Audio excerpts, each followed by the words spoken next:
Terjawab dong dengan sendirinya. Tidak ada itu namanya keterangan palsu yang disampaikan oleh AF. Tidak ada itu keterangan palsu yang disampaikan oleh Pak Pasren. Oh, tunggu dulu. Delik kan harus kembali kepada delik. Ngomongnya harus pidana. Kan ada unsur delik keterangan palsu di depan hakim, kan ada unsurnya. Sepanjang unsur itu bisa didapatkan oleh penyidik, tidak tertutup kemungkinan meskipun kasusnya itu sendiri ingkrah dan PK ditolak. Anggota Dewan Wakil Rakyat dari Jabar tidak cukup aspiratif dalam kasus Cirebon.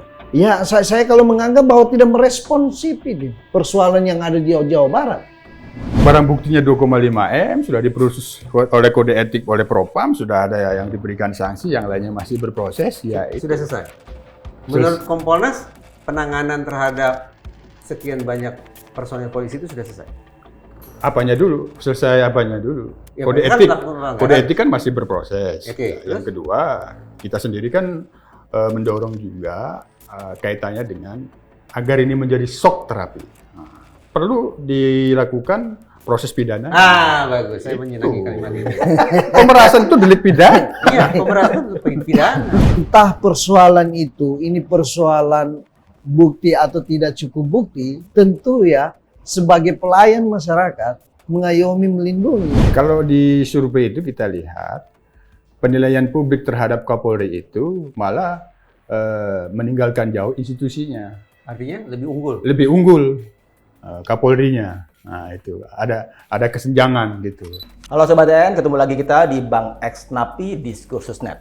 Sobat TN, Polisi Republik Indonesia Polri menapaki tahun 2025 dengan meninggalkan jejak yang tidak sedap.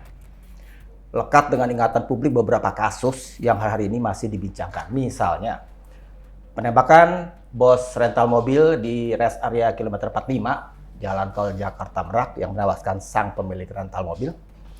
Juga kasus pemerasan, katakanlah begitu, yang dilakukan oleh sejumlah polisi terhadap 45 orang pelancong wisatawan dari Malaysia saat mereka menonton konser Jakarta Warehouse Project. Atau juga belum lepas dari ingatan publik, kasus penembakan oleh polisi terhadap siswa SMK di Semarang, Jawa Tengah.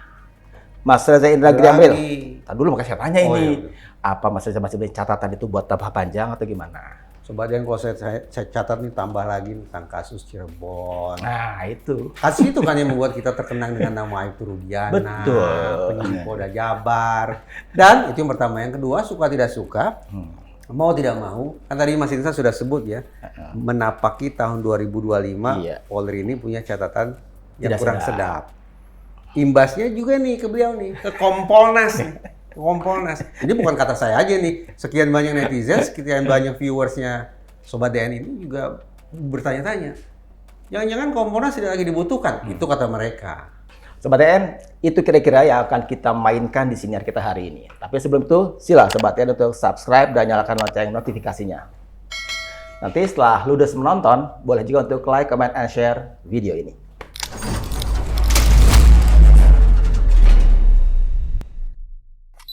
Sobat TN, saatnya saya untuk memperkenalkan narasumber yang sudah membersamai kami. Di depan saya ada Bang, saya panggil Bang ya karena looknya yang muda banget nih. Pasti lebih muda dari kita. Saya senang loh dibilang gitu. Bang Abdul Rahman Taha. Biasa dipanggil Bang ART. Jadi selamat datang Bang ART. Di tempat yang seksi begini, ada jeriji-jerijinya gitu kan. Iya. Satu lagi, ini udah bolak-balik ada di sini. Pak Yusuf Warsim, anggota Kompolnas RI. Selamat datang lagi Pak Yusuf Warsim. Terima kasih, nggak bosan-bosan ngundang. Sebenarnya saya bertanya-tanya loh, Pak Yusuf punya kekuatan batin apa ya? Semakin sering muncul kan berarti semakin sering dibully. Harus diakui itu Pak. Nggak ada pertobatan gitu, kapok itu nggak ada ya. Terus bersemangat, berjuang. Demi kecintaan masyarakat terhadap Polri. Pak Yusuf, saya masih ingat betul Kapolri loh yang pernah mengatakan bahwa kerja penyidik kasus Cirebon tahun 2016 itu tidak memenuhi kaidah saintifik. Kemudian membentuk tim sus. Sayang beribu sayang, apa hasil temuan tim sus dan apa rekomendasi tim sus? Jangankan nyaring, bisik-bisik pun saya tidak dengar. Pertanyaan saya ke Pak Yusuf. Karena Humas Mabes Polri sepertinya sekarang antara ada dan tiada gitu. Apa sih respon Mabes Polri begitu menyimak putusan Mahkamah Agung menolak PK 7 terpidana? Apa respon Mabes Polri? Pertama, proses hukum itu yang dihormati oleh tim sus. Jadi tim sus itu kan gabungan, ada Inspektorat Pengawasan Umum, ada Propam. Kalau Inspektorat itu selalu yang di atensi itu kan manajemen penyidikannya. Oke. Kalau Propam itu ada pelanggaran anggota nggak waktu menyidik. Nah, itu. Reskrim tidak terlibat dalam tim sus? Nggak, reskrim ada, bariskrim. Oke. Tapi soal bagaimana hasil penyidikan itu, tim sus kita lihat menyerahkan sepenuhnya pada proses pengadilan. Sebentar. Tim sus pun menyerahkan pada proses peradilan. Iya, kan ada PK. Lantas apa gunanya tim sus? Tim sus itu kan memastikan apakah pada saat melakukan penyidikan itu ada pelanggaran atau tidak. Simpulannya? Soal pembuktian kan bukan di tangan penyidik.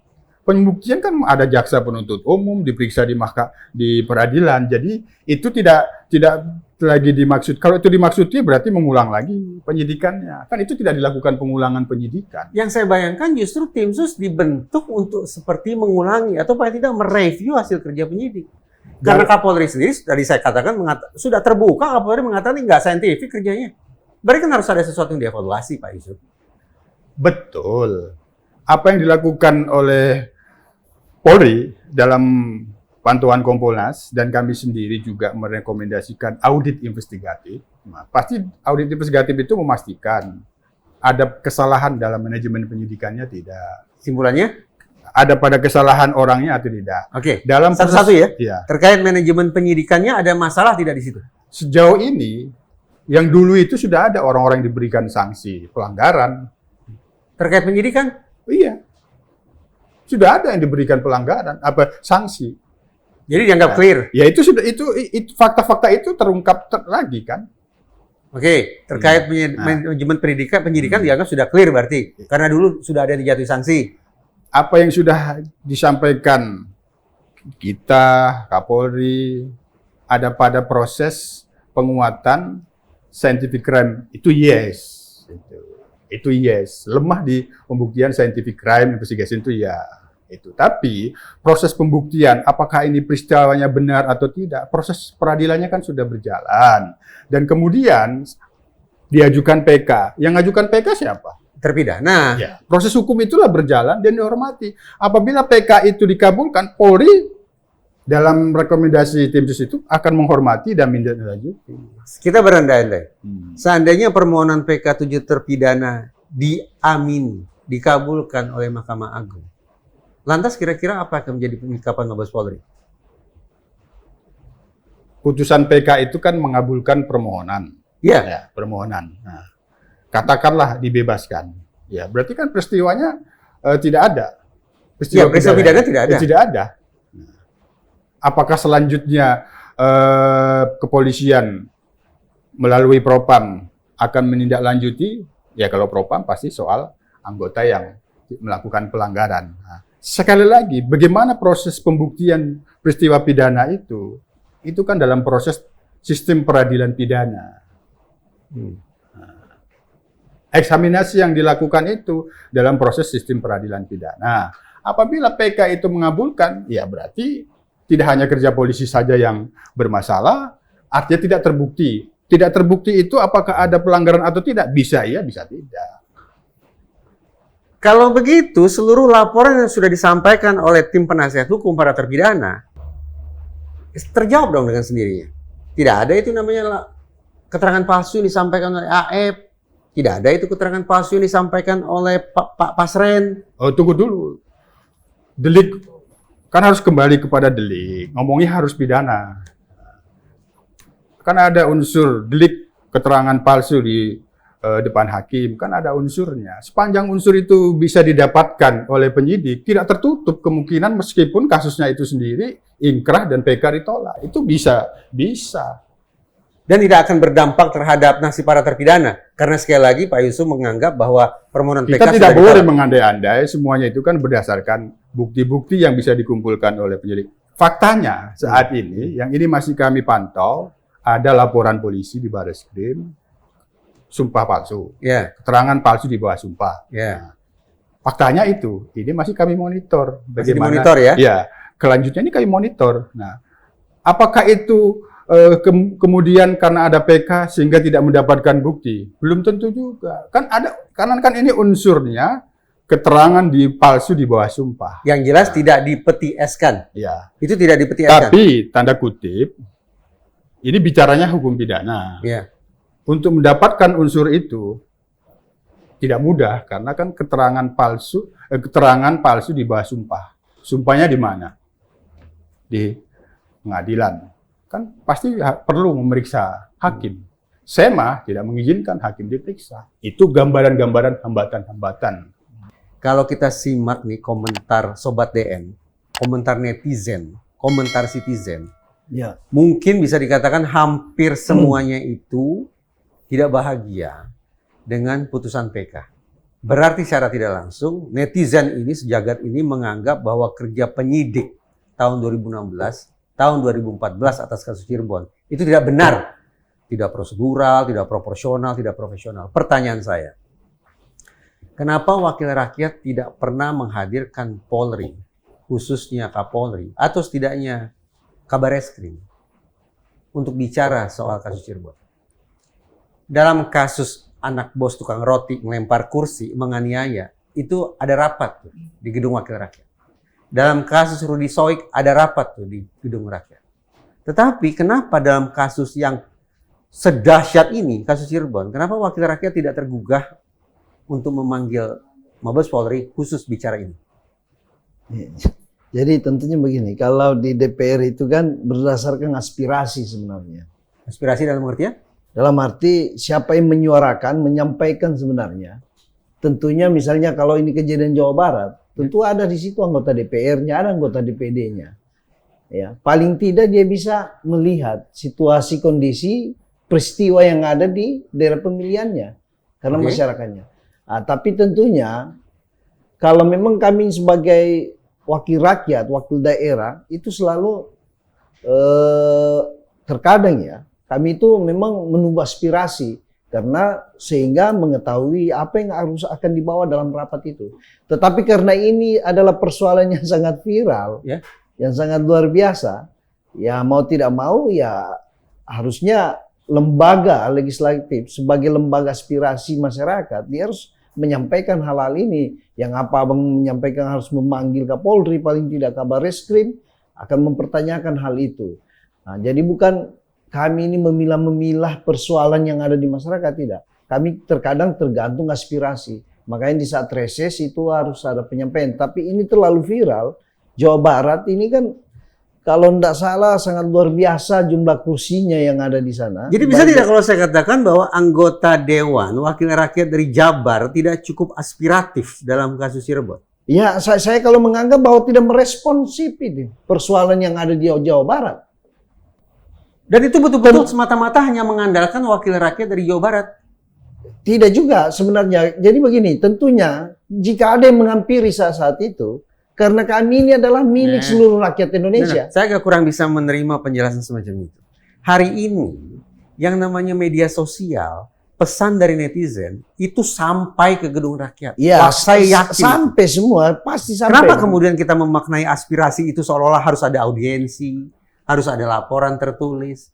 Kan bisa dibaca oleh wakil rakyat, netizen berkata apa, aspirasi apa, ini kan sesungguhnya. Itu yang kemudian semestinya menggerakkan. Jadi begini Bang, saya minta maaf.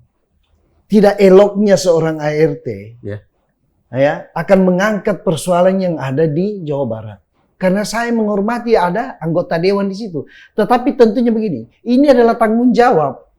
Kembali lagi, seorang person, pejabat negara misalnya, ART ini bukan milik hanya dapil, tapi milik seluruh rakyat Indonesia. Begitu. Ya itu sudah bisa. Tapi setidaknya harus menghargai ada yang keterwakilan sana, Bang.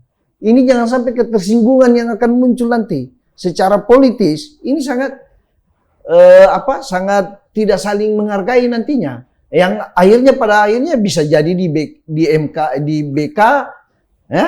Jadi seorang ART BK itu bisa terjadi semua.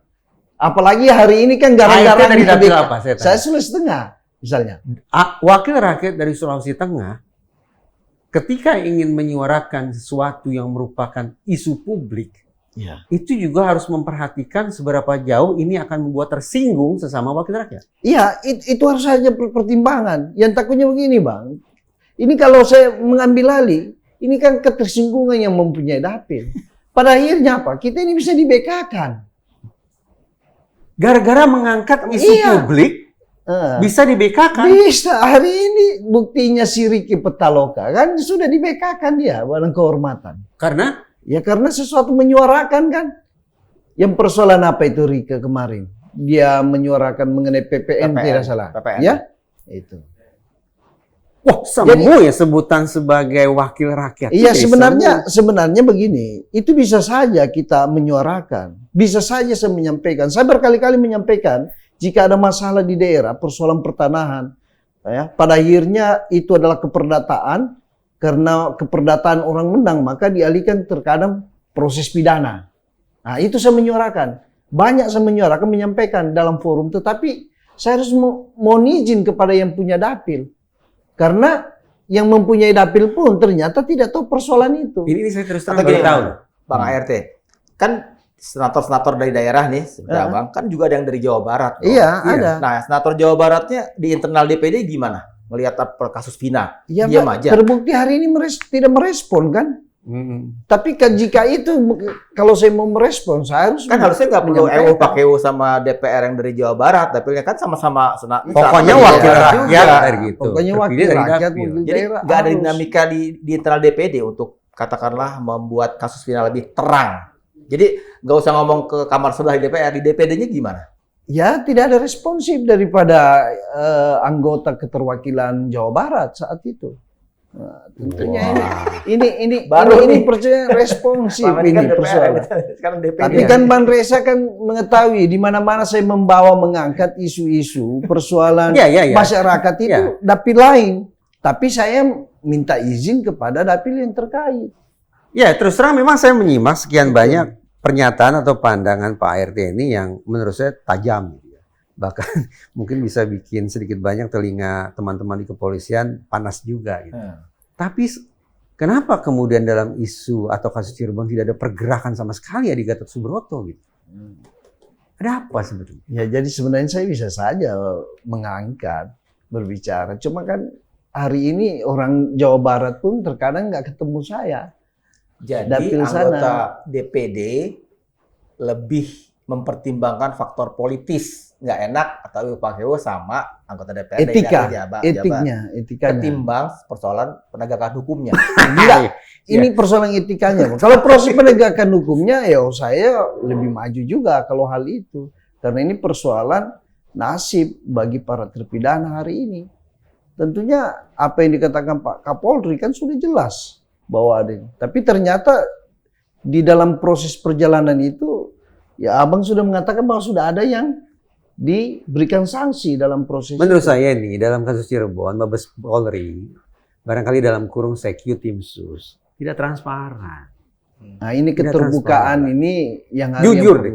Sejak putusan MA keluar yang menolak permohonan PK, ada tidak di antara Bapak yang mendengar pernyataan atau tanggapan resmi dari Mabes Polri? Tidak ada. Tidak ada. Tidak ada. Dari beliau ada, tetapi terus terang apa yang beliau sampaikan itu terus terang nih ya maaf lah. Buat saya tidak bahagia juga. Iya, tidak bahagia juga. Karena terkesan akhirnya walaupun sudah dibentuk tim sus, walaupun kasusnya sudah menggelegar, tapi sepertinya penyikapannya, responnya tetap business as usual.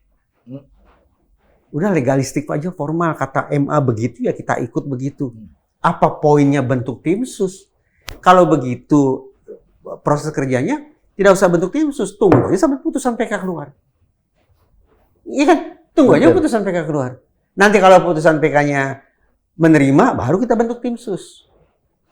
Itulah.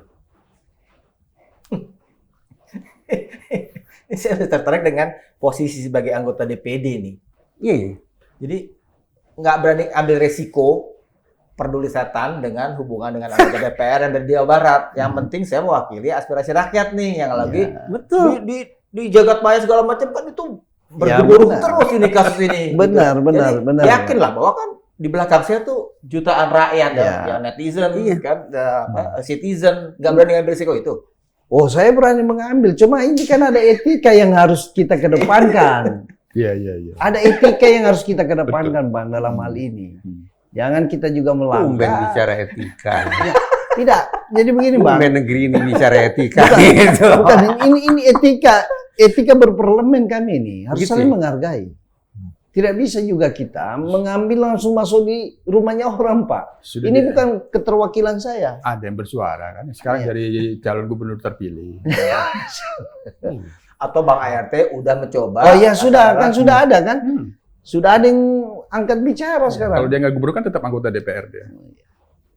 Iya, tapi kan faktanya beliau kan berbicara itu bukan dalam Itu kapasitas yang dimaksud sebagai wakil tadi. rakyat. Yang dari Jawa Barat sudah ada. Cuma kalau menganggap waktu ini adalah lamban ya sudah terlambat persoalan itu. Apalagi proses hukumnya sudah di ujung semua. Terus periodenya udah berganti. Ah, Kalau sekarang mungkin priorisasi muncul bersuara ini. Iya. Tadi Pak RT sempat bilang menganggap Kompolnas sebagai lembaga yang independen. Maaf kata nih, maaf kata lagi-lagi. Ya kita pada dasar menghormati lembaga negara. Ngeri saya ngomong kayak gini, khawatir besok dipersekusi atau dikriminalisasi itu aja gitu. Tapi saya harus juga, ya kan mumpung saya masih punya kesanggupan bayar pajak, bolehlah saya berpendapat. Gitu. Iya. Nih. Kalau kita baca lagi-lagi komentar para netizen dan citizen, coba tunjukkan ke saya, siapa gerangan netizen yang memberikan penilaian positif terhadap Kompolnas? Pernah baca nggak? Ada nggak? Oh, komentar? enggak Enggak kan? Ada nggak yang berkomentar positif terhadap Ya, Kompolnas? hampir ya sejauh yang saya baca sih miring Iya. ke Kompolnas, lebih ke sebagai humasnya Polri. Nah, itu kan. Gitu kan. Jadi, Kok bisa-bisanya nggak kritis. mengatakan Kompolnas independen dan segala macam hal positif tadi? Iya, kalau secara pembentukan undang-undang dia ini kan pengawas eksternal, independensinya harus dia tunjukkan. Oh Kompolnas iya, ini. normatif dia lembaga independen. Tetapi hari Realitasnya bagaimana? ya, tetapi hari ini satu kata yang saya tidak inginkan ke depan di kemudian hari dalam Kompolnas ini. Jangan diisi orang yang sudah purna, yang bekas kepolisian, apalagi seorang jenderal. Tapi isilah seperti orang-orang ini, Bang Yusuf, orang yang betul-betul independensi. Tidak punya latar belakang Tidak punya polisi. ya, jangan ada sesuatu mengisi Kompolnas itu orang yang punya latar belakang polisi. Memang kenapa? Kalau misalnya komisioner Termasuk Kompolnas, dosen PTK pun jangan suruh mengisi Wih. itu Kompolnas. Karena apa? Ini menjaga korps. Mau tidak mau, suka tidak suka, dia kan pernah di situ. Dan dia dihidupi oleh lembaga institusi itu sampai dia purna. dan itu akan memberikan warna Dan terhadap kerja Kompolnas. iya, Menjadi tidak sungguh-sungguh independen. menjadi tidak sungguh-sungguh independen dan bisa merusak sistem daripada pengawasan. Benarkah itu? Bahwa Tupoksi. penilaian buruk netizen terhadap Kompolnas itu berangkat dari adanya orang-orang ex-Polri yang menjadi komisioner Kompolnas. Begini. Begitu apa saja namanya, juga boleh. Gitu.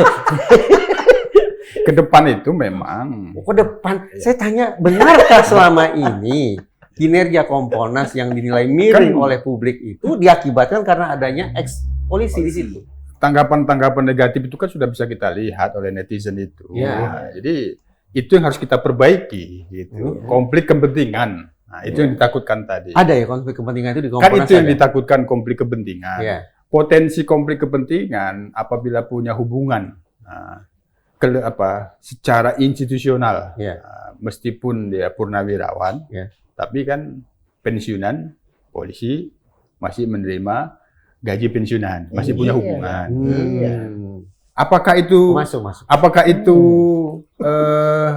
tidak boleh? Kita tidak boleh fair. Kita harus fair juga. Sepanjang itu mampu dijaga konflik kepentingannya, Ya. nggak ada masalah. Toh anggota DPD itu ada dari partai politik juga. Ya, banyak. Sepanjang Ada. mampu menjaga konflik. Oleh karena itu ke depan ini yang kami akan bangun. Kompolnas ini memerlukan kode etik. Kompolnas juga memerlukan Harus ada etik. kode etiknya. Apabila masyarakat itu tidak puas, Nah, menganggap laporkan. ini bermasalah ini, kemudian laporkan. Hmm. Salah satunya tadi itu dirasa memiliki konflik kepentingan, tidak independen karena punya hubungan dekat dengan institusi Polri, sehingga pengawasannya tidak independen, tidak objektif. Itu perlu diatur ke depan.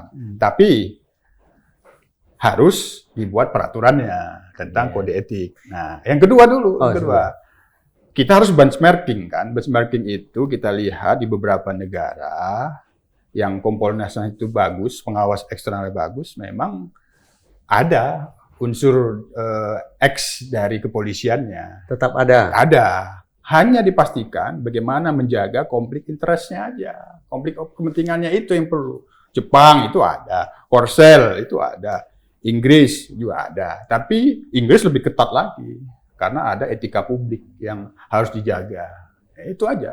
Nah, untuk bisa memastikan independensi.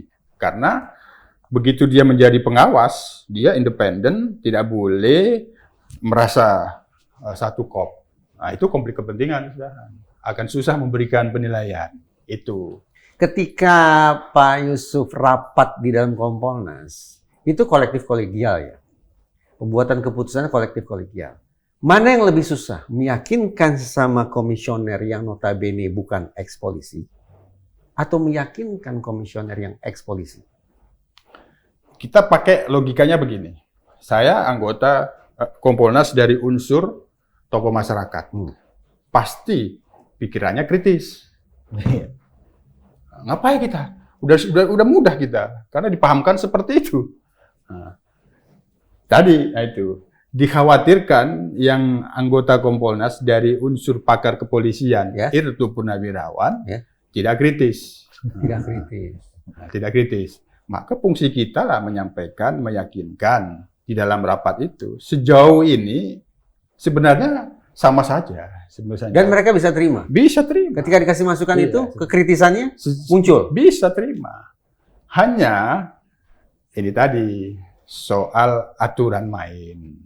Kompolnas ini sekali lagi, penuh keterbatasan. Firasat saya mengatakan begini nih, sesama wakil rakyat, ada EWU-PKEWU, kata beliau tadi. Ada resiko-resiko negatif yang barangkali akan muncul. Perkiraan saya sama. Di dalam Kompolnas sesama komisioner ini juga ada EWU-PKEWU.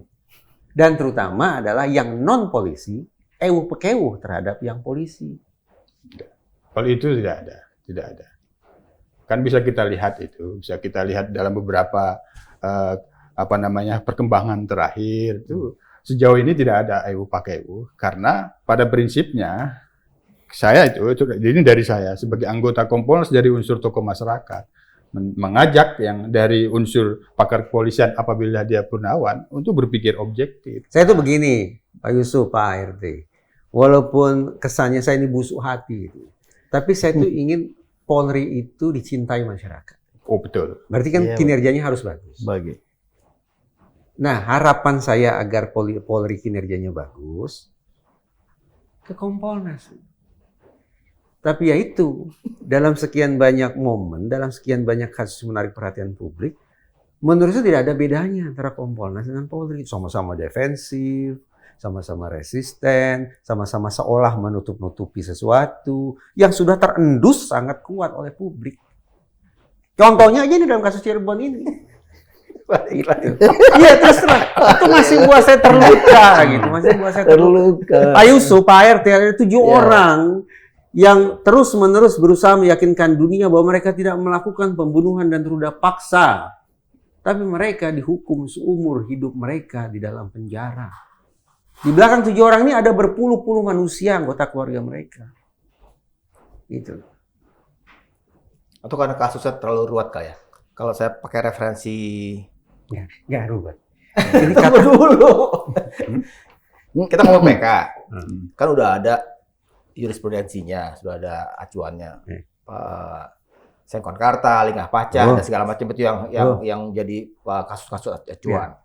Itu kan urusannya pada subjek hukumnya. Maksudnya? Pada Sengkon Kartanya. Udah sempat masuk bui, ada yang ngaku.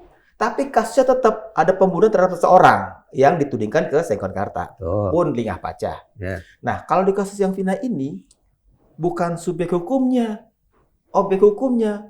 Kasus yang disebut-sebut pembunuhan mau di switch jadi kasus kecelakaan lalu lintas. Saya berpikiran gini nih. Ini lagi-lagi Kapolri kan sudah mengatakan tidak saintifik. Berarti kan metodenya bermasalah. Betul tidak? Saintifik itu kan kata metode kan? Ya. Metode saintifik. Kalau metodenya sudah tidak saintifik, artinya metodenya cacat. Simpulannya layak kita percaya tidak? Coba. Ayo berpikir objektif. Tuh, ngomong Pak Yusuf nih. Enggak, pembuktian itu kepada KUHAP saja 184. Apa yang dikatakan alat bukti? Itu yang sekarang sedang dipersoalkan. PK tidak bisa melihat ada novum baru. Bisa diajukan PK, masih bisa diajukan PK. Belum selesai. Jadi secara hukum tidak boleh putus harapan. Karena sistem peradilan pidananya memberikan mengajukan PK bisa sepanjang itu. Nah, sekarang kan begini. Ada film terbaru ini, film Hong Kong, Persekutor. Nah, di situ jaksa penuntut umumnya memposisikan sebagai pembela terdakwa. Bagus. Nah, bagus kan? Dalam pengertian adalah dia fair, Iya. objektif. Betul. Nah, Tuntut bebas ya tuntut bebas gitu. ya.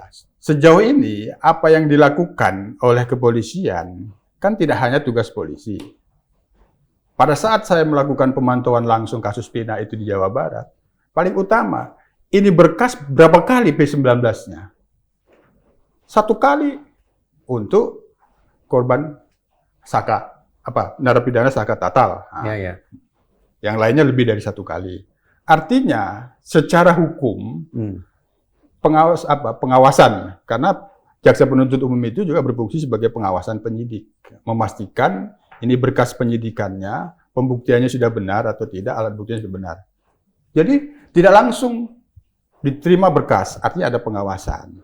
Maka di situ bagi penyidik ketika itu dikembalikan, dipenuhi, begitu dikembalikan lagi dinyatakan P21, kemudian tahap kedua diserahkan barang bukti dan selesai. Nah, diperlukan pada waktu saat ini eksaminasi. Sementara ini eksaminasinya ya upaya PK itu, Bang Reza.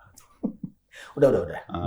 Saya tahan dulu. Itu. Soalnya kita udah jauh dari yang kita janjikan. Yang pertama tuh kasus Emang penembakan. kita ini jarang menepati janji sekarang. Republik ini terlalu jarang menepati janji sekarang. Jadi apa boleh buat? Saya ikut-ikutan. Lanjut. Kasus penembakan bos rental mobil. Nah, Berhenti pada diskusi bahwa ini persoalan lemahnya pelayanan. Setuju ya? Nggak salah saya menyimpulkannya. Udah, tadi kan tererupsi sama kasus Pina. Saya balik lagi, sekarang kita ngomongin kasus yang kedua. simpulkan dulu dong. Dalam kasus Pina simpulannya apa, Pak? Jangan dulu, terlalu lama lagi, harus loncat ke kasus berikutnya. Tapi sebenarnya ada isu sisipan tentang kelembagaan Kompolnas yang dipersoalkan oleh wakil rakyat. Itu saya simak tuh. Ya udah. Nah, lanjut. Sisipannya itu pertanyaan tentang katakanlah posisi Kompolnas ya di kasus Pina. Kasus yang kedua nih, kan juga belum lama. Kasus ketiga. Medio Desember kasus Pina. Medio Desember 13-15 kalau salah. Ada event konser Jakarta Warehouse Project. Nah, di situ kan benar meledak betapa berapa 15 ya polisi ya. 15 polisi, saya nggak pengen pakai kata oknum nih. Senang saya dengar kalimat itu terwakili. Apa 15 apa? 15 polisi. Kenapa nggak pakai kata oknum? Ya kan faktanya memang begitu. Banyak mereka. gitu ya. Terstruktur, sistematis, masif. Ya udah. 15 polisi berkedok razia narkoba melakukan pemerasan terhadap banyak juga 45 pelancong Malaysia yang nonton konser itu. Nah, Mas Insan percaya tidak bahwa itu satu-satunya mereka melakukan pemerasan? Saya belum pernah baca yang lainnya soal itu. Boleh tidak kita berburu sangka? Jangan-jangan nih sedemikian fasih melakukan operasi pemerasan itu karena sudah belajar dari waktu ke waktu. 45 fasih sekali kan berarti mereka mengincar target itu. Ada, ya baca sih di belakang itu ada rapat-rapat yang rapi, Nah, perencanaan. Wah, ini perkiraan saya jangan-jangan bukan kali pertama nih. Jangan-jangan loh ya, jangan-jangan. Ya sekarang versi dari Kompolnas. Pak Yusuf, mari. Ya. Itu jangan-jangannya itu bisa teori dan bukan teori. Nah, Untuk menjawab jangan-jangan secara teori harus dijawab secara kriminologi. ya. Gitu. Mengapa orang melakukan kejahatan? banyak faktornya kan. Nah, faktor situasional saat itu juga bisa kan, kata Bang Napi, karena ada kesempatan. Berarti sekian banyak polisi ini melakukan kejahatan. Kan ada faktor kejahatan itu terjadi karena ada kesempatan salah satunya. Ya, situasional kan. Ketika pun dilakukan oleh oknum kepolisian ya karena situasional itu salah satu faktornya. Tapi ini kaitannya dengan DWP ini ya bisa dikatakan modus atau bisa juga tidak. Tapi yang pasti dalam event-event internasional seperti itu, konser yang merupakan kegiatan harus berizin, biasanya kan ekstra. Kegiatan pengamanannya ekstra. Nah, kalau untuk yang kasus ini kan kebetulan Direktorat Narkoba. Bagi Direktorat Narkoba itu kan dalam setiap kegiatan-kegiatan selalu membuat satu perencanaan di mana ada kegiatan-kegiatan seperti itu berpotensi ada peredaran dan penyalahgunaan narkotika. Sehingga dia melakukan kegiatan pencegahan dan penindakan. Ada kegiatan itu, cuman terjadi penyalahgunaan, ibarat kata di86-kan, diperiksa urin, tapi tidak diteruskan. Kalau positif, penerusannya kan kemana? Kan harus asesmen, dibentuk asesmen terpadu, di dalamnya ada Polri, BNN, dan Kementerian Hukum. Baru ada dokter untuk menentukan tingkat penggunaannya ini sudah sejauh apa. Nah, yang negatif pun juga saya baca. Nah, diancam untuk diperas juga kan? Yang negatif hasil tes urin ya. Ini dulu, sementara yang positif ini yang harus yang kita perbaiki kan itu sistemnya ini bagaimana, agar tidak menimbulkan celah berikutnya di 86 kan. Karena kan di aturan tidak punya batas waktu kapan orang yang positif pengguna ini ditahan. Itu tidak punya batas waktu. Cukup 3 hari selesai, tidak punya peluang misalnya. Tapi itu betul pemerasan. Ada pemerasan itu. Sejauh uang yang terkumpul kan 2,5 miliar. Kan udah uang terkumpul itu hasil pemerasan betul. Ya kan sudah ada barang buktinya 2,5 M, sudah diproses oleh kode etik oleh Propam, sudah ada yang diberikan sanksi, yang lainnya masih berproses. Ya sudah selesai. Menurut Kompolnas, penanganan terhadap sekian banyak personel polisi itu sudah selesai. Apanya dulu? Selesai apanya dulu? Ya, kode etik kan masih berproses. Okay, yang kedua, kita sendiri kan mendorong juga kaitannya dengan agar ini menjadi shock terapi. Perlu dilakukan proses pidana. Bagus. Saya menyenangi kalimat itu. Pemerasan itu delik pidana. Iya, pemerasan itu pidana. Itu optimis nggak, Pak RT? Maafkan. Ini memalukan bangsa loh. Apalagi, ini negeri jiran kan paling sering kita dalam tanda kutip adu mulut lah di jagat maya soal sepak bola, kesenian yang diklaim segala macam. Ini gantian mereka jadi korban kan pasti habis kita di sana. Reputasi kita rusak. Kendaraan juga terpaksa ditunda karena khawatir jadi bulan-bulan. Iya, tentunya bahwasanya inilah sebuah perbuatan yang sangat memalukan bagi negeri kita. Apalagi ini adalah warga negara lain yang dilakukan dalam hal perbuatan ini kejahatan. Itu apa yang dikatakan Bang Yusuf adalah suatu kesempatan memanfaatkan momentum daripada tugas itu. Yang tadinya proses hukum yang harus ditegakkan, ya pada akhirnya 86 yang terjadi. Sejauh mana proses itu? Maka dari itu Kapolri hari ini harus mengambil sikap dengan tegas. Melakukan sebuah proses, bukan hanya sampai pemecatan. Kalau perlu sampai ke pidana, proses pidana itu. Karena ini adalah delik pemerasan. Apalagi mengancam dengan segala sesuatu yang dengan dasar sehingga orang mempunyai merasa ketakutan karena ada perbuatan. Perbuatan itu adalah narkoba. Pak RT, saya mau tanya tentang sanksi etik nih. Kalau pemecatan, pemberhentian secara tidak hormat selesai sudah itu kan ya? Iya kan. Riwayat mereka sudah selesai kan dipecat. Tapi yang kalau tidak dipecat, percaya tidak bahwa sanksi etik itu merupakan hukuman yang berat sesungguhnya? Sebenarnya kalau ya etik kan emosi ya, termasuk emosi itu kan kalau saya melihat ya kalau perbuatannya ya sudah proses selesaikan. Pak RT lupa kasus obstruction of justice dalam kasus Verdi Sambo. Sekian banyak kena sanksi etik, tidak dipecat loh ya, sekian banyak di sanksi etik, betul kan nih Pak? Iya. Ini harus dipecat. Berapa bulan kemudian naik pangkat? Semua naik pangkat. Coba apa coba? Luar biasa. Iya, artinya saya memandang sanksi etik itu semestinya disikapi sebagai sesuatu yang sangat menohok Iya. bagi pihak yang mendapatkan sanksi tersebut. Ini pukulan yang amat sangat dahsyat. Tamparan bertubi-tubi. Tapi bahwa kemudian hari ini dapat sanksi etik, besok naik pangkat, itu menandakan masalah etik atau sanksi etik itu ecek-ecek saja. Gitu. Ya, saya menganggap bahwa sudah kalau yang mendapatkan etik dia merasa sudah, apalagi demosi ya, berarti menganggap selamat. Padahal sebenarnya juga begini Bang, ini perbuatan juga harus dilihat juga sejauh mana tingkat kesalahan yang dilakukan ini. Kan Betul. begitu. Iya, betul. Sebagai manusia proporsional juga ya. kita juga tidak boleh menjudge bahwa ini termasuk siapa yang rawan mendapat pemecatan yang brigjen itu kan.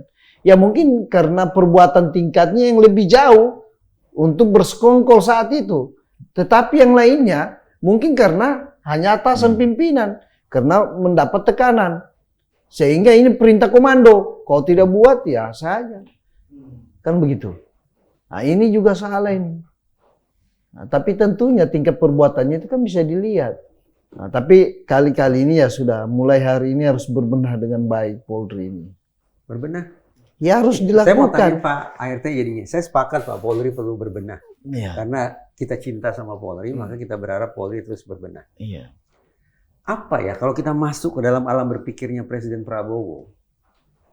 Apa yang beliau pikirkan? Apa yang beliau pertimbangkan terkait dengan Jenderal Listio Sigit yang kembali mendapat kepercayaan sebagai Kapolri?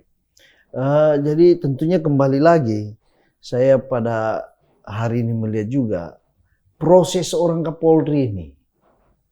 Proses Iya. terpilihnya seorang Kapolri? Iya, proses terpilihnya seorang Kapolri ini kan proses seorang Kapolri diangkat ini ada dua lembaga. Presiden dan DPR.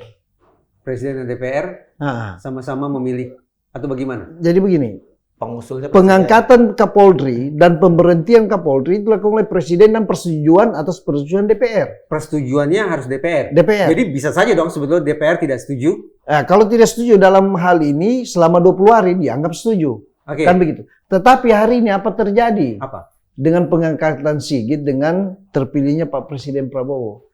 Tentunya berbeda dengan Jaksa Agung. Jaksa Agung adalah bagian dari kabinet presiden, kepresidenan. Oke, Ya. itu sepenuhnya presiden saja Ya. gitu ya. Kalau ini tanpa dilakukan fit and proper test, tanpa dilakukan persetujuan DPR. Oke, itu Nah, Jaksa kalau Agung. Kapolri Hah? ini harus mendapat persetujuan DPR. Ulang. Bagaimana? Kalau Kapolri? Kalau seorang Kapolri harus mendapat persetujuan DPR. Dalam hal ini Fit and Komisi proper. 3 Ya. yang melakukan segala rangkaian proses fit and proper test itu. Dan Presiden harus menyurat hari ini, apa entah dia memperpanjang atau mau mengangkat lagi kembali Sigit atau mau memberhentikan, dia harus tetap menyampaikan kepada DPR. DPR. Sepanjang yang Harus Pak RT lakukan lihat? supres. Hari ini belum saya lihat. Saya tidak tahu proses ini sejauh mana. Awam. Ya. Jadi Presiden Apakah dia Prabowo- diperpanjang atau tidak hari ini? Kalau diperpanjang tentunya ada supres ke DPR. Untuk Dan menyampaikan. sejauh ini Pak RT tidak melihat ada Tidak ada, surprise belum itu ada, kepada belum ada. DPR. Karena kalau ada, pasti akan dibacakan oleh pimpinan DPR di saat sidang paripurna. Aturan main bahwa DPR menyetujui Kapolri diangkat dan diberhentikan oleh Presiden dan harus disetujui oleh DPR. Itu tercantum di dalam peraturan apa? Itu di kepolisian, Undang-Undang Nomor 2. Di undang-undang. Iya, Undang-Undang Kepolisian itu 2002. Oke. Berarti kalau misalnya sejauh ini Presiden Prabowo tidak pernah berkirim surat kepada DPR, berarti kita tafsirkan belum ada persetujuan dari DPR. Namun Jenderal Listio Sigit Masih menjabat. masih menjabat. Iya. Tapi tentunya sebenarnya dia harus Artinya lakukan. melanggar undang-undang itu. Ya melanggar lah. Ini harus Presiden melanggar undang-undang. iya, harus menyampaikan yang mengangkat atau ini. Mantap. Ini harus dilakukan. Karena dua lembaga yang mengangkat seorang Kapolri ini, Presiden atas persetujuan DPR. Jika memang juga ya, secara administratif dia harus menyurat. Dia ini siapa? Presiden harus menyurat kepada Presiden. Walaupun walaupun ada yang mengatakan hak prerogatif Presiden, konstitusi tidak mengenal yang namanya hak prerogatif. Habisnya kapan sih? Sudah berapa waktu yang lalu? Kalau berbicara masa jabatan seorang Kapolri, dia kan berdasarkan ini kan undang-undang ASN. Dia berakhir 58 tahun. Kan begitu. Yang saya mempertanyakan ini persoalan proses pengangkatan seorang Kapolri. Proses pengangkatan Jenderal Listio Sigit sebagai ini. Kapolri. Nah, berakhirnya sampai kapan itu? Karena ini begini, priorisasi seorang presiden sudah berakhir, Pak Jokowi. Ya. Sekarang masa transisi seorang Prabowo. Nah, mau tidak mau terbukti ini kabinet itu kan terbongkar semua dan memiliki kepres yang baru. Nah, walaupun juga Kapolri ini adalah ASN ya, yang berdasarkan kepres juga. Kan berdasarkan dia masa pensiunan 58 tahun saat itu. Ya, memang tidak ada masalah. Tetapi hari ini presiden ini yang kita mempertanyakan. Dia harus menyampaikan kepada DPR. Apakah dia memberhentikan atau melanjutkannya itu urusan presiden. Yang jelas sejauh ini belum dilakukan surat presiden untuk disampaikan kepada DPR. Sehingga priorisasi 2024-2029. Sehingga belum ada persetujuan dari DPR. Belum ada.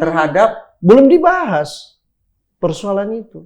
Namun belum ada persetujuan dari DPR, Presiden secara sepihak sudah enggak. Bukan enggak, begitu, belum mengangkat. Dia harus menyurat dulu, Bang. Harus menyurat dulu. Ini presiden harus menyurat kepada tidak otomatis lembaga DPR, ya. Setelah itu pimpinan DPR membacakan di hadapan sidang paripurna bahwa surat presiden pengajuan pengangkatan atau pemberhentian seorang Kapolri ini diberi tugas kepada Komisi 3, komisi yang terakhir. Komisi 3 melakukan tingkat pertama yang namanya cek fit and proper test. Nah, hasil fit and proper test dilakukanlah pleno Komisi 3 untuk dibawa kepada tingkat BAMUS. Hasil daripada pleno itu dibawa di BAMUS, Badan Musyawarah antara pimpinan dan fraksi, untuk disahkan di tingkat sidang paripurna tingkat 2 untuk final disahkan seorang Kapolri. Ini tidak ada. Ini mungkin di wilayah administrasi negara kali ya, Pak. Iya. Seperti kalau kita kasus Jaksa Agung yang lama Hendra Mansur Panji, Polri itu kan dianggap otomatis, tapi kemudian sama Yusril waktu itu kan di-challenge kan, harus ada tuh surat Kapolri kan bukan anggota kabinet. Bukan. Jadi pengangkatan dan pemberhentian Kapolri itu memang di tangan presiden. Dengan persetujuan DPR. Ya. Kalau presiden menganggap Kapolrinya ganti, ya, dia mengajukan nama. Iya. Seiring mengajukan nama itu berarti Kapolri yang menjabat akan berakhir. Nah, kapan Kapolri itu berakhir sebenarnya tidak punya batasan. Kecuali dia pensiun. Itu normatifnya. Ya. Nah, kecuali dia pensiun.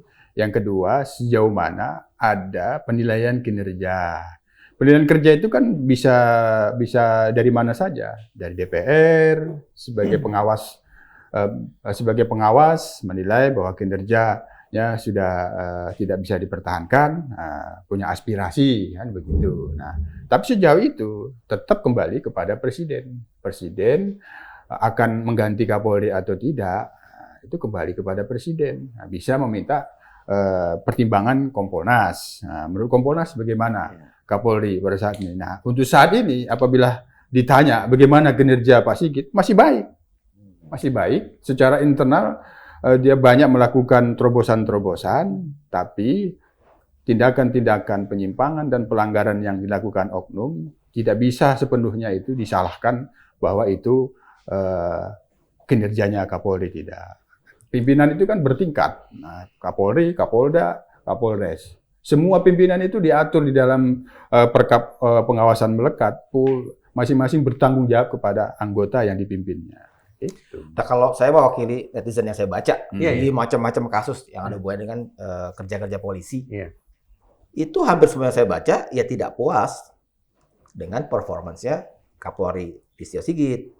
Ya termasuk kasus yang terbaru itu yang penembakan bos rental mobil di Vina, di DWP, di penembakan siswa SMK di Semarang. Polisi tembak polisi. Yang di Solok itu kan. Mereka nuntutnya ya ganti Kapolrinya. Gitu. Sementara kalau Pak Yusuf bilang masih baik tadi kinerjanya secara ukuran yang itu sana. Itu jadi ada kan perbedaan. ada jarak. Kalau di survei itu kita lihat penilaian publik terhadap Kapolri itu malah meninggalkan jauh institusinya. Artinya lebih unggul. Lebih unggul Kapolrinya. Nah, itu ada kesenjangan gitu. Karena memang Kapolri ini kepada oknum-oknum yang melakukan pelanggaran tegas kok. Kasus DWP ini atensi langsung PTDH. Karena apa? Nama baik negara yang dipertaruhkan itu tegas dia. Gitu. Jangan kasus-kasus lain. Hanya memang ini adalah persoalan bagaimana reformasi Polri saja. Kalau saya melihat itu tadi dalam kasus Polsek Cinangka, sebenarnya diperlukan sosok anggota Polri yang sedang bertugas yang berintegritas tinggi. Dia mengutamakan keselamatan. Hukum tertingginya kan itu. Ya. Nah, ketika dia melakukan tindakan, dia sudah tahu akan punya risiko melanggar atau tidak. Itu yang kita harapkan pada saat ini, seiring dengan perkembangan masyarakat dan tuntutan masyarakat.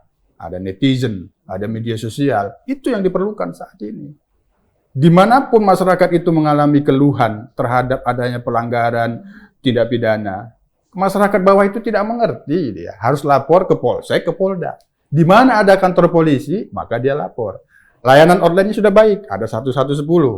Hanya bagaimana respon secara fisik itu yang menurut kami ini di Kompolnas harus terus dibenahi melalui reformasi kultur. Itu. Pak RT, Pak Yusuf, tolong saya dibantu supaya saya tidak keliru paham ya. Kapolri Jenderal Listio Sigit itu kan dulu kan diangkat oleh Presiden Joko Widodo. Masa pemerintahan Presiden Jokowi sudah berakhir. Tidak serta-merta bisa disimpulkan bahwa masa kepemimpinan Listio Sigit itu berakhir. Tidak begitu kan? Ya. Tapi kalau misalnya Pak Prabowo berselera dengan beliau, artinya menganggap Jenderal Listio Sigit perlu berlanjut, Presiden Prabowo tetap harus bersurat. Harus menyurat, menyampaikan hal ini kepada komisi, Dan itu yang kepada sampai saat ini belum DPR. ada. Dan ini sampai saat ini belum ada itu dilakukan. Jadi apa yang bisa kita pahami? Ya, tentunya ini kita menganggap ini jangan sampai ada dianggap adalah ini bisa ilegal. Ini Kapolri, berbahaya. Kapolri. Nah, iya. Ini harus ada penyampaian. Harus ada penyampaian kepada DPR sehingga ya itu terserah beliau mau melanjutkan atau tidak, mau mengganti atau mempertahankannya itu terserah. Belum ada kejelasan. Belum ada kejelasan hari ini dan itu harus disampaikan itu. Karena apa? Priorisasi seorang presiden harus diingat itu 5 tahun. Iya. Karena ada batasan. Karena betul dia bukan adalah bagian daripada organ kabinet. Dia di luar institusi berdiri sendiri. Oke. Jadi ini yang perlu harus menjadi sebuah apa ya? Kami selalu mengingatkan kepada pemerintah ini sehingga betul-betul ke depan ada sebuah legacy yang baik di dalam berbangsa dan bernegara, apalagi dalam ranah-ranah administratif negara ini. Kan begitu. Ini kita harus menjaga bersama baik-baik. Nah, yang terpenting adalah ke depan bagaimana seorang Kapolri, Pak Sigit harus berbenah. Saya minta berbenah dengan komitmen yang betul-betul menyelesaikan dalam institusi. Apalagi hari ini ada dalam tanda kutip. Kan tidak enak kita mendengarkan adanya partai coklat. Partai apa? Partai coklat. Parcok. Iya kan? Kan tidak baik itu. Kan begitu. Nah, bagaimana dengan seorang Kapolri harus mengambil sikap hal itu? Ya memperlihatkan dengan sikap komitmen dan ketegasannya untuk di kemudian hari untuk memperbaiki. Pak RT yakin gitu apa yang disebut sebagai parcok, sinyalemen publik itu benar adanya? Bahwa kepolisian bermain-main dengan politik? Jadi saya minta maaf, ini terkonfirmasi Bang. Terkonfirmasi? Terkonfirmasi pada diri saya sendiri. Baik di dalam hal-hal dalam pemilu kemarin, ya. Tetapi ini dalam oknum ya. Saya mensinyalir memang ada yang taat, ada yang tidak taat. Ada yang demi rela melepaskan jabatan daripada saya merusak citra berdemokrasi. Tetapi ada juga yang ingin mengikuti perintah itu demi sebuah jabatan. Saya lantang ini berbicara. Karena persoalan itu terkonfirmasi. Hal persoalan di belakang apakah nama Kapolri dibawa-bawa dengan oknum ini, saya tidak tahu. Firasat mengatakan sebutan parcok ini tidak bisa disematkan misalnya kepada, ini ketua parcoknya adalah Kapolri, tidak bisa disematkan. Tidak boleh juga kita menuding. Tidak boleh. Dalam tanda kutip tidak boleh. Tidak beralasan juga. Tidak beralasan. Cuman kita harus menjaga, jangan mengatasnamakan. Kan begitu. Inilah yang saya minta berbenah tadi. Kapolri harus mengambil sikap dengan itu, menghilangkan image itu yang tadi partai coklat. harus berdiri pada suatu kebenaran, keadilan, berdemokrasi. Itu Bang. Penembakan bos rental mobil yang di Pandeglang Jalan Tol itu di rest area 45 km itu. Bagian yang menarik yang tentu saja dicermati publik adalah ketika tim dari rental mobil itu sedang mengejar mobil yang mereka punya untuk diambil lagi, kan sempet tuh anaknya, Rizky kalau nggak salah namanya, itu datang ke Polsek Cinangka untuk minta bantuan pendampingan. Karena dia tahu sebelumnya pernah berinteraksi dengan mereka, ada yang bawa senjata. Datang dengan membawa katakanlah bukti-bukti bahwa mereka pemilik mobil itu, STNK, BPKB, even bahkan kunci serep mobil itu. Tapi kan kemudian tidak bersedia polisi itu di situ. Terus kemudian ceritanya ada dua versi, karena si polisi bilang mereka dari leasing dan tidak bisa menunjukkan bukti kepemilikan. Tapi kemudian sekarang terbuka semuanya, gitu kan, bahwa yang betul yang si keluarga pemilik rental. Kompolnas kita ini kan periode baru ya, 2024-2028. Begitu kami setelah dilantik 5 November oleh Pak Presiden Prabowo, langsung dihadapkan pada pemberitaan, sorotan publik terkait dengan adanya pelanggaran-pelanggaran oleh oknum sampai kemarin ini. Kami tentu sebagai Kompolnas periode baru akan memposisikan betul sebagai pengawas eksternal seperti yang diharapkan masyarakat.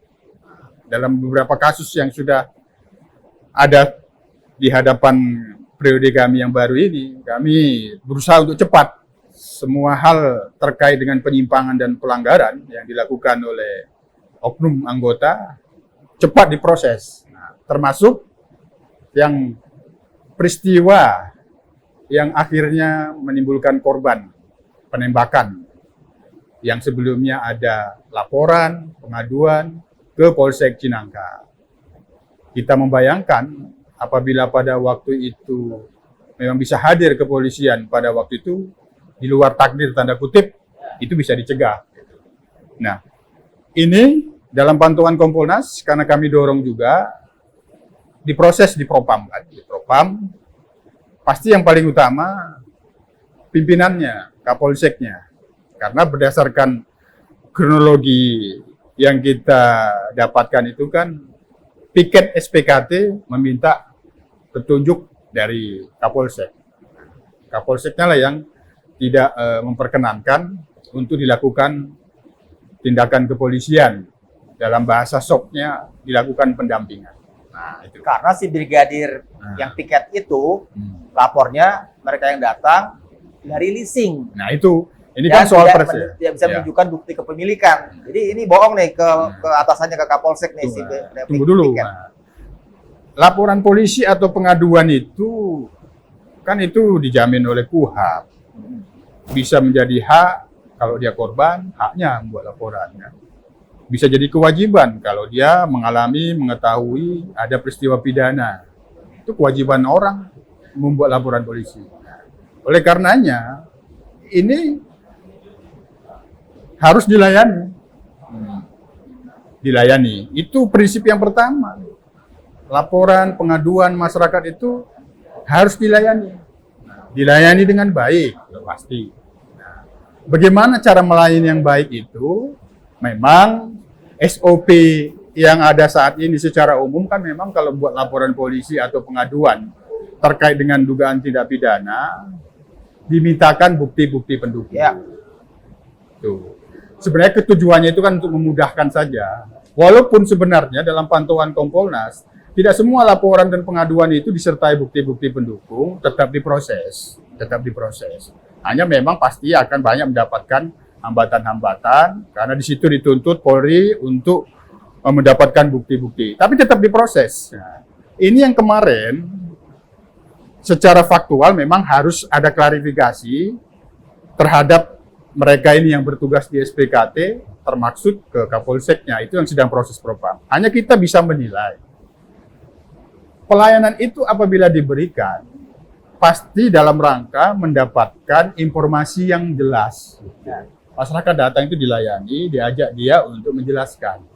Ketika sudah ada informasi yang jelas, apakah itu bisa dalam bukti-bukti pendukung termasuk surat-surat itu, disitulah dituntut memberikan penilaian. Karena laporan kepolisian itu ada yang kedua. Kalau laporan kepolisian itu dinilai membutuhkan kehadiran cepat polisi, maka piket SPKT itu memberitahukan kepada piket reskrim. Yang piket di SPKT itu kan tidak hanya polisi umum yang bertugas SPKT, tapi ada juga reskrim. Diberitahukan kepada yang bersangkutan bahwa ini membutuhkan respon cepat untuk hadir. Nah, kehadirannya itu bisa ke TKP. Nah, tapi sekali lagi, itu pasti didasari oleh informasi yang sudah didapatkan dari si pelapor dalam proses pelayanan itu. Hanya masalahnya di dalam memberikan pelayanan itu kita memang tidak boleh persepsi negatif dulu. Nah, memang ini akan ada kejadian ini beberapa waktu lalu. Ada polisi diminta mengawal, itu viral. Mengapa polisi itu mengawal dua pasangan itu? Karena dua pasangan itu meminta dikawal, ada emergensi, ada yang sakit, diperlukan cepat, dikawal dari puncak ke bawah. Pada saat dikawal di puncak, turun ke bawah itu kan direkam dengan membuat foto Free Village sedang pacaran, viral. Tujuan anggota itu mulia. Ya. Tapi itulah tindakan kepolisian yang itu barang dinilai terlalu cepat meresponnya, tidak diteliti dulu, tapi itulah respon dia. Yang bersangkutan walaupun tidak diberi sanksi, sementara ini tidak ditugaskan di pengawal motor dulu. Nah, artinya begitu. Ini yang kita tangkap, barangkali itu yang dimaksud oleh Kapolsek, dia menjaga itu, jangan sampai salah. Ya. Yang kedua, laporan palsu itu delik pidana. 222 sampai 246 itu. 226 itu delik pidana membuat laporan palsu.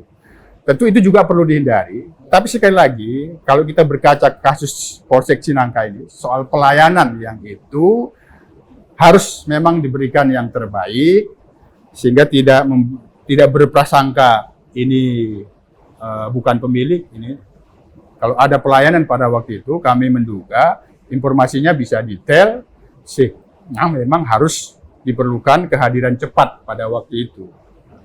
Kalau katakan dikonfrontir dengan segala komen responsi dari para netizen di X terutama, itu pahit banget buat polisi. Jadi ketika laporan itu udah SNK dicentang hijau, ada BPKB dicentang hijau, kunci serep mobil dicentang hijau, duit nggak ada merah, ya nggak jalan loh laporan itu kan.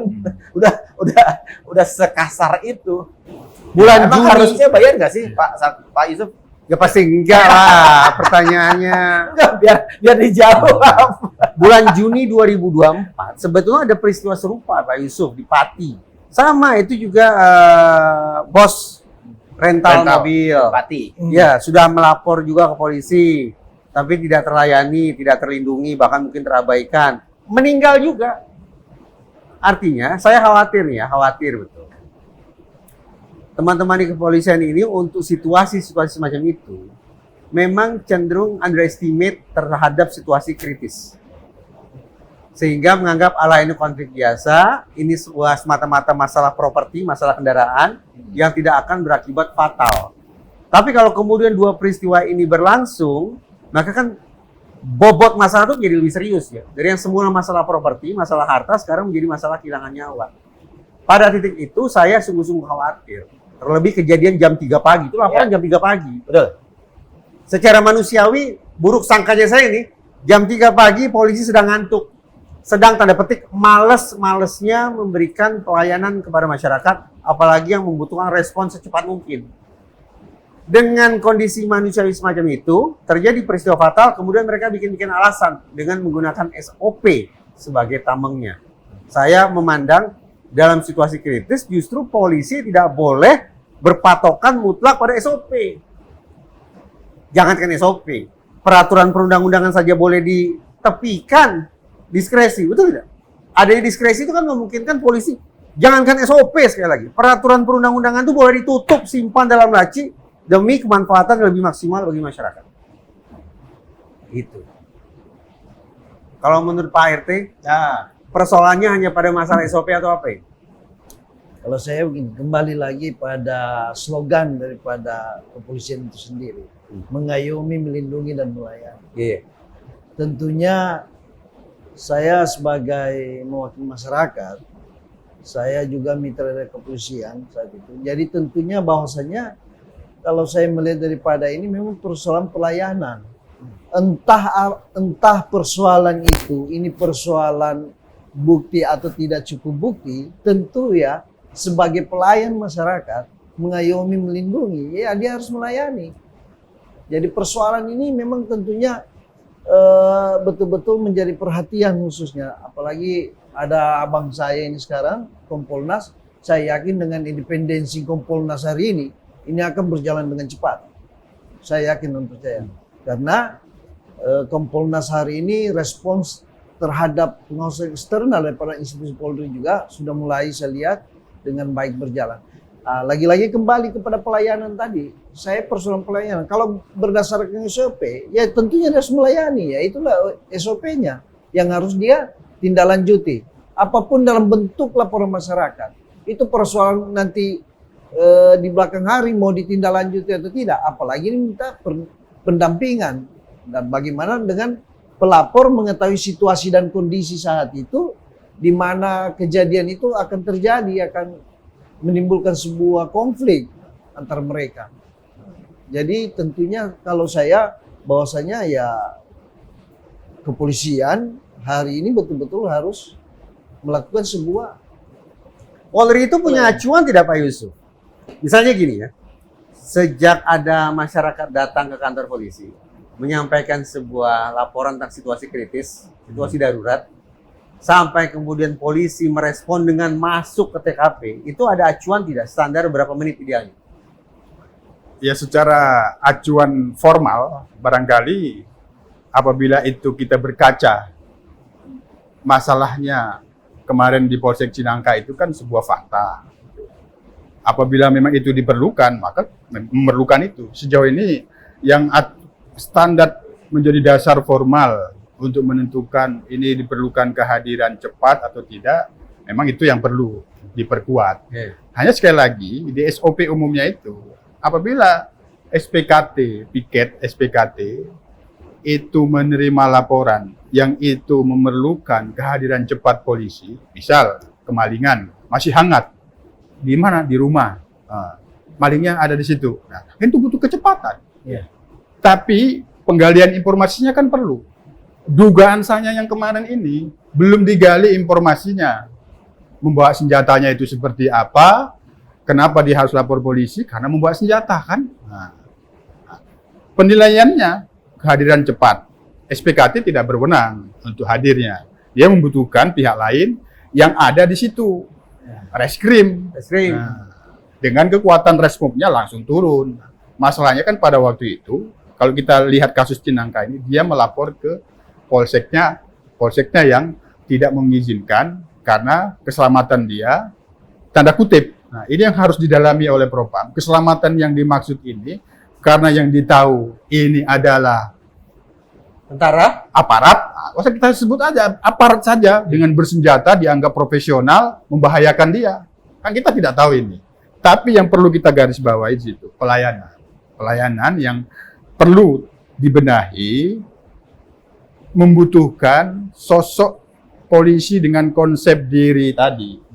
Melindungi, mengayomi, melayani masyarakat. Sehingga ketika ada situasi yang memang sudah dianggap darurat, SOP pasti dikesampingkan dulu, gunakan diskresi. Ketika dia menggunakan diskresi, dia akan sudah tahu mempertimbangkan resikonya. Apabila ini salah, dia sudah siap untuk diberikan sanksi. Itu yang diperlukan polisi seperti itu. Karena menggunakan diskresi, ketika anggota polisi berani menggunakan diskresi, dia sudah tahu resikonya. Yang penting keselamatan, ancaman, jiwa, harta benda, itu hukum tertingginya. Kan itu. Dalam situasi kritis saya memandang SOP itu justru patut dikesampingkan. Karena keberadaan SOP kalau kemudian ditaati mati-matian akan berakibat kontraproduktif. Ya, dalam hukum progresifnya Sacipto, jangan berhukum untuk hukum. berhukum untuk manusia.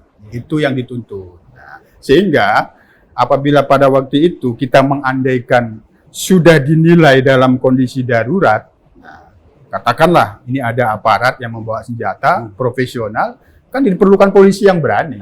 Udah Mas, kode keras sudah datang dari sana. Begini. Jadi mau nggak mau nih, padahal kita belum lagi membahas satu kasus yang kita awal di opening kita bicarakan tuh soal penembakan mahasiswa SMK di Semarang. Tapi ya karena ada kode keras sudah kencang banget berkali-kali ya, terpaksa kita tutup. Tapi saya ingin coba menyimpulkan, katakanlah mengambil summary kecil-kecil dari sekian durasi yang kita mainkan hari ini. Kalau ada yang meleset atau salah, tolong dikoreksi. Yang pertama di kasus penembakan bos rental mobil di rest area Jalan Tol Jakarta Merak itu, di sini bersepakat bahwa itu karena lemahnya pelayanan terkait dengan integritas para polisi lapangan. Kemudian jadi salah menganalisis situasi. Terus ada selipan kasus Vina, masih rame, tapi ujung-ujungnya posisi Kompolnas yang dipertanyakan di forum ini tadi. Betul kan? Iya. Lalu di kasus Jakarta Warehouse Project, itu karena ada kata senior saya Bang Napi, ada kesempatan, makanya kejahatan terjadi soal pemerasan itu. Kan? Yang keempat tentang betapa netizen kebanyakan yang saya baca tidak puas dengan kinerja Kapolri, tapi kemudian Kompolnas punya penilaian sendiri dengan indikator dan parameter sendiri yang beda dengan penilaian dari versinya netizen. Jadi tentang kelangsungan dari Kapolri Listio Sigit ya kita tunggu soal surat yang harusnya dikirim oleh Presiden ke DPR. Itu kan ya Pak ya? Nggak ada yang salah kan? Oke. Lega saya jadinya. Nggak ada yang salah menyimpulkan. Yaudah, sahabat TN, itu bincang-bincang kita hari ini di sinar ini. Tapi jangan untuk sekali-kali meninggalkan diskursusnya. Karena kami akan memproduksi sinar-sinar yang pasti menarik dan ini adalah media yang terverifikasi Dewan Pers. Jadi nggak main-main juga. Jadi produk-produk kami adalah produk-produk Dewan Pers yang berangkat dari kaidah-kaidah jurnalistik yang betul. Jadi tetap pantengin Diskursus.net. Saya dan Mas Reza Indagri Amril pamit. Tabik.